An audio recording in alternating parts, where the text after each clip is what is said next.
There's only 2 late afternoon games on Sunday. Just 2.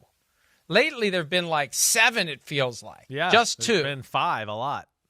And there's a big one in Cleveland. It's funny. There was one of those AI-generated images of the kid who's opening the Christmas present, and he's crying, and the parents and the grandparents are behind him giving him the finger. I don't know if you saw that yesterday, but it was a ticket to the Dolphins-Browns game the kid was distraught about. So this was going to be the Sunday night game. The NFL wisely getting it the flex out of Sunday night. Dolphins are favored by 6.5 on the road in late December in Cleveland. That's how bad the Browns are right now, that the team that can't win in December on the road is favored by almost a touchdown to win. Over under of 39.5. 84% of the spread money is on Miami. Are you on Miami to cover? I am on Miami, and I am on them to cover, but I don't know if I feel great about all of that. Am I a little worried? Cold, windy, stadium by the lake and all that? Added that to Tua? Yeah, that's an issue. He might throw 20-yard balls across the middle that'll stay in the air for 74 seconds. So that's what you have to worry about in these type of elements for the Dolphins a little bit. But I think all in all, the Dolphins are still playing for something. It's still a possibility that they can get into the playoffs, and it's not crazy. It's not. So between that and then, to me, like, no Jameis Winston kind of just ends it for the Browns. DTR has shown no ability to really be a starter or be that guy as of yet in the NFL. I mean, last week, honestly, that had a game. If you go back and watch that, you go, if Jameis Winston played, that game might have been there to steal for the Browns. But instead, they went with DTR. They wanted to see where that goes, and I just don't have any faith. And this is still a good Miami defense. It is that.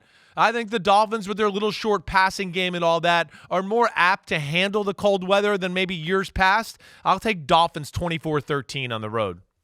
High of 48, low of 39. That's winds not bad. gusting up to 25 miles an hour. The wind, though, that's a thing. Ooh, right. Ooh. Look, the Dolphins are still trying to reverse narratives, and I don't want to hear the crowing from Mike McDaniel and company that if they beat the Browns, it somehow gets the monkey off their back. Beating the Browns, these Browns who seem to be soft tanking, and we know they have a history of soft tanking because they've had bonuses paid out in the past to coaches and executives based upon how much cap space they could carry over. Yeah, you think Jameis Winston not playing is part of this whole thing, or do you think it was more DTR trying to – yeah. I can't prove it, but again, they got away with a soft tank under Hugh Jackson. He filed an arbitration claim with the league over it, saying they made me the scapegoat. They have a soft tank in place. They have a formula that is conducive to losing, and then we lose, and I get fired for it. So I think they understand they need better draft picks next year. They have to try to put a competitive team on the field despite owing Deshaun Watson $46 million next year and $46 million the year after.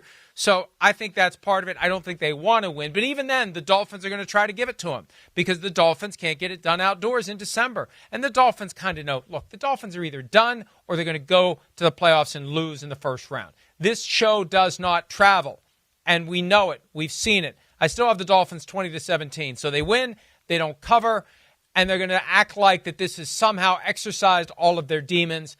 And then they'll find out the next time they go on the road when it's cold that it hasn't. No, I know. I know what you're saying. It certainly won't go over anywhere with me if they do win this. This is like in the category of, no, you should win this.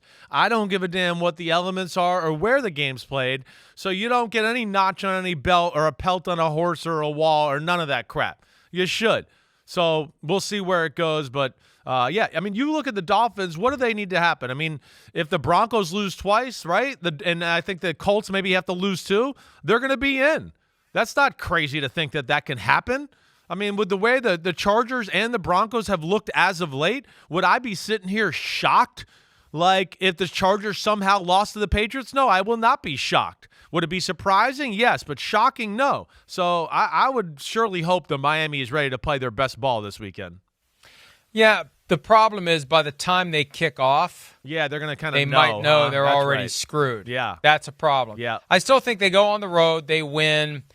it's a little bit of a building block that is going to be misleading because it doesn't mean that all of a sudden they figured out how to win on the road in December because they should beat the Browns, and I feel like the Browns want to lose. They want to have the highest draft pick possible, and of course they never say it. First rule of Tank Club is never talk about Tank Club.